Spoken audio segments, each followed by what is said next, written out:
Jadi membuat latar belakangnya itu begitu. Pendidikan atau penerapan pendidikan pada era sekarang. Di latar belakangnya yang berkaitan dengan pola-pola pendidikan itu. Kemudian yang kedua terkait dengan makalah. Kalau saya lihat di makalahnya ini harus disampaikan sedetail mungkin, bukan secara gamblang. Hanya babnya saja yang dibuat rumusan masalah oleh kalian. Padahal di dalam bab itu masih banyak kan poin-poin yang perlu kalian kritis. Hanya rumusan masalahnya itu cari poin-poin penting, maka angkat di dalam rumusan masalah. Kemudian rumusan masalah kepada teori. Ya teorinya sama yang berkaitan dengan itu, maka ini harus detail.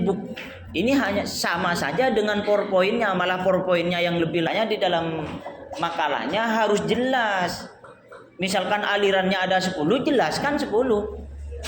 Bukan hanya aliran saja, kemudian penjelasannya sedikit, materinya sedikit. Tidak akan memahami peserta didik. Kalian juga karena sudah mahasiswa, maka kalian itu harus tahu yang mana kalimat, yang mana paragraf. Kan di sini, yang mana sebenarnya yang kalimat itu. Kalau di latar belakang itu ya paragraf saja, jangan kalimat. Kalimat satu kemudian dienter di bawahnya. Kalian berbicara paragraf. Paragraf itu adalah kumpulan dari beberapa kalimat, di mana di dalam satu paragraf itu ada poin yang ingin kamu sampaikan. Apa sebenarnya? Maka kalau di latar belakang ini adalah ini, maka itu yang disampaikan. Apa sebenarnya persoalan-persoalan, pembahasan-pembahasan yang ada di filosofi pendidikan itu. Nah, itu yang dibahas. Bisa dibahas sebenarnya apa?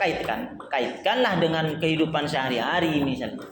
Jadi membuat latar belakangnya itu begitu. Pendidikan atau penerapan pendidikan pada era sekarang. Di latar belakangnya yang berkaitan dengan pola-pola pendidikan itu. Karena kalian sebagai mahasiswa maka harus melibatkan yang terjadi bangkalan saja.